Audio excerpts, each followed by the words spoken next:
what Kyle Shanahan said in terms of calling Brock Purdy the real deal. So a lot of people had questions to say about what that meant. So Kyle Shanahan went on Sirius NFL radio, and he's talking about what he meant by that, and he clarifies his comments. Let's hear what he had to say.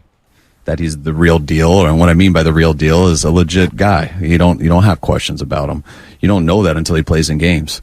And we got to play with him for 7 games last year, and they're real games. You watch the tape, you can't take anything away from him. He was just important as Christian was, as Debo was, as all these guys are. And when you watch some of the plays he made, just getting the ball to guys so consistently, you watch some of the plays he made when nothing was there and you didn't think there was a play, and he'd come find a way to make one. And the fact that he never lost a game. When you have that much tape, when people ask me those questions, I don't get what they're so surprised about.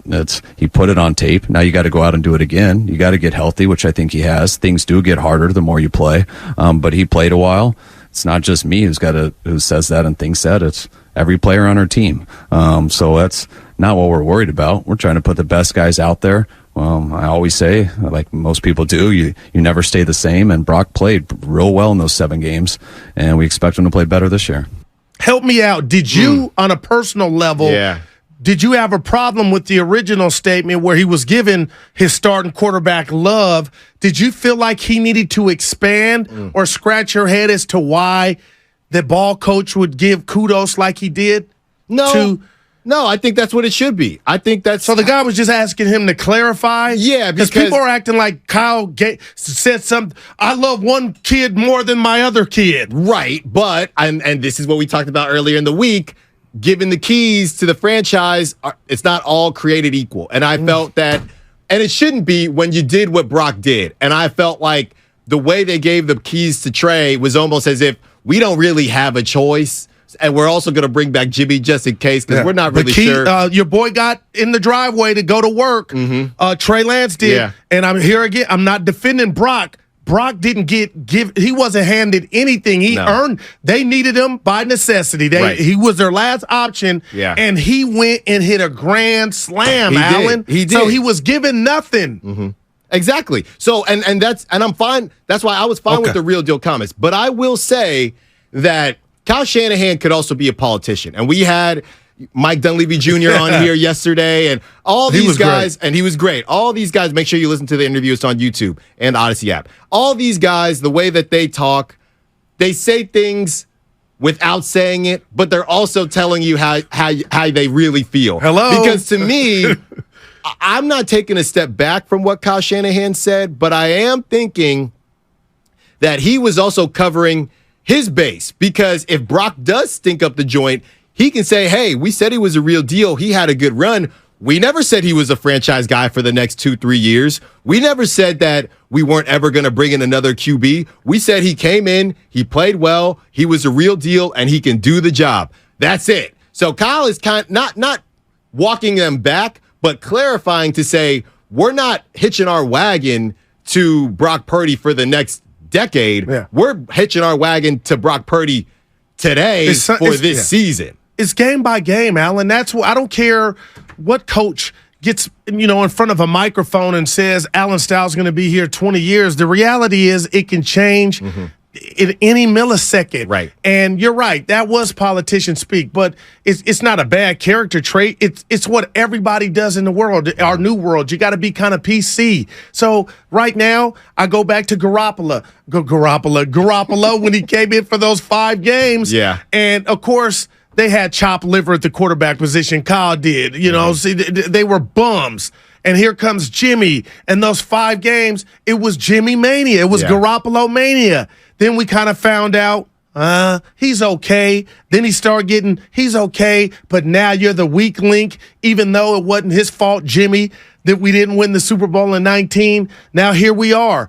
Everybody's excited. Now, Willard did point out that, and I want to ask you this because he said something that stuck with me. Do you feel like Brock Purdy mania, somebody's pulled the outlet out the socket and it's quiet on the set? Yeah. Because I feel like it's more divisive with Trey Lance because it's not personal. We're fixated on what Kyle the genius every other place saw in this kid, and now it's not manifesting. So I think that's why the volume is louder with Trey Lance than it is Brock Purdy, because it's like, okay, we know Brock is the new. He's kind of Elliott Ness again, untouchable right now. He earned that. But over here, do you think fans want to crucify Kyle because it's been almost 4 years with Trey Lance and nothing seems to be getting better? What do you think it is? No, and it's a good point. And real quick, just quick switch gears, just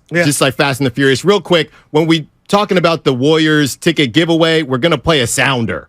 We're going to play a sounder, and it's going to be the Cash Me Outside. Which is it? What? Cash me out one time. There you go. That. And that's our Kevin. Is that Kevin Dana? Yes, it is. That's my guy, Kevin Dana. Oh, we got to get into your play-by-play. Oh, yeah, no. I had it going, too, like the N1 mixtape. So be sure you listen to that between 12 and 12:30. Had to get that out one time. But, Gu, to answer your question, and it's a fully loaded question. Yeah. To answer your question, let's start here.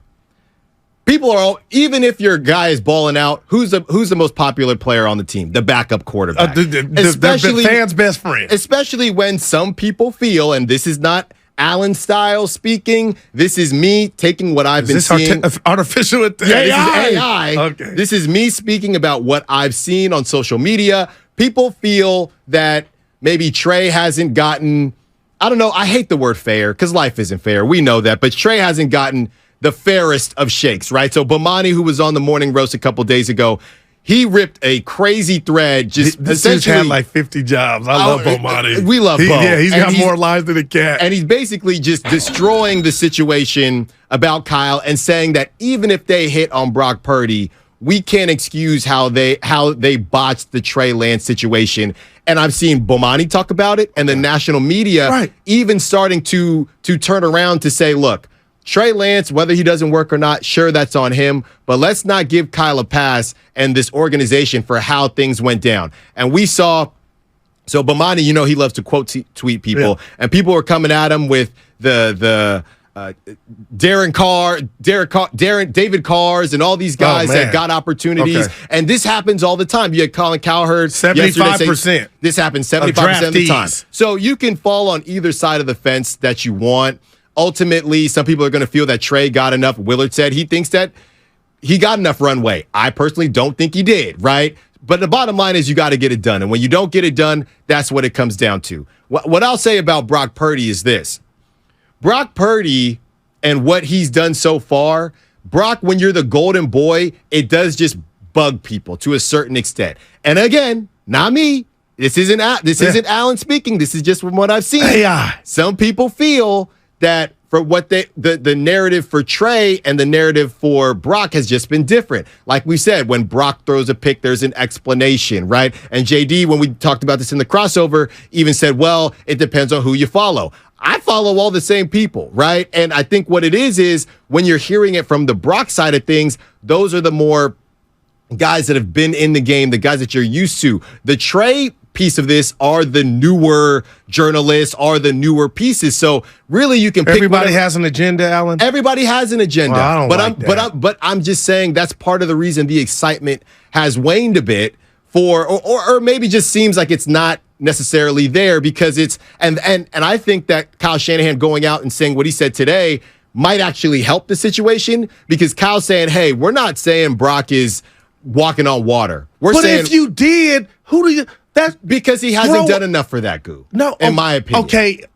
but he's done enough to be prompt to be. Yeah, he can walk on water this season. That's what Right. Kyle Shanahan is clarifying. He's walking on water this season, but all we're talking about is this season. And I like that Kyle Shanahan went that route. He didn't backtrack anything. He's just saying, hey, if we're not holding up the Lombardi, if we don't have number 6, we will reevaluate that situation when needed. So that's what I think is going on there. And I just think that, look, people feel that Brock Purdy is a souped up version of Jimmy Garoppolo, which is really cool, but you're always going to wonder, what if Trey hit? What if Trey figured it out? And ultimately, there's probably just not going to be enough time.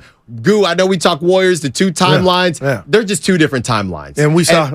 maybe it would have worked out if Trey didn't get hurt last season. We'll never know. Okay, you know what? I'm not mad at anything you said, but I will stand on this. I'm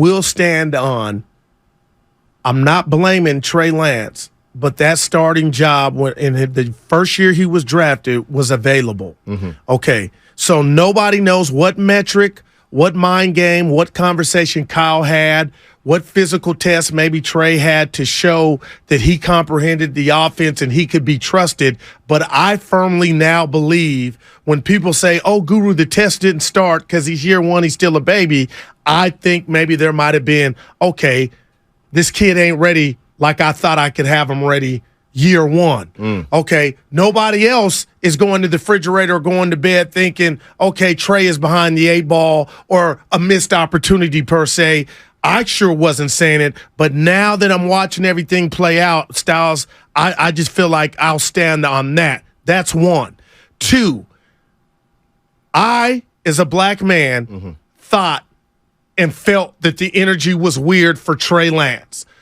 I didn't say in the media and how he was being treated by the team with the actual play calling, running up the middle, not being able to step back and just let it fly and try to be all you can be. So I thought that was strange. So now I don't have an agenda anytime I crack a microphone. I can admit when I was wrong, and I'm telling you guys right now, it's not an apology. I was wrong, one, for bringing up race with whomever, the weird energy, which I deemed it, because I stepped back and said, hey, I don't care what the reasons were. Kyle Shanahan did his part. He gave Trey Lance the keys last year in Chicago. Regardless if I don't like the play calling or not, I don't believe he was trying to get his prize rookie hurt. His prize rookie got hurt. What happened then? Jimmy takes over. Jimmy gets hurt. But we cannot come down Kyle's road for what he did, and he stood on it and gave Trey the keys. Trey gets hurt. Jimmy gets hurt. Mr. Irrelevant is on the scene, and he hit it out the park. And right now, Trey's got to wait because I will no longer say what I thought it was. Oh, this kid's being blackballed. He's not getting the opportunity. He got the opportunity. I know it was last calendar year. And guess when the next opportunity was? A calendar year after, last Sunday in Vegas, and he did not look like he had grown inside the helmet, between the ears, and physically. So now I've called off the dogs. I'm saying, man, kid, you got some chances. Styles may say it's small, minute, but you got some chances. So now, right now, prom king is the guy named Brock Purdy, and you got to sit and wait. And fans, you got to congratulate because you cannot hate on the parade right now, and we want to see more, which is Brock Purdy.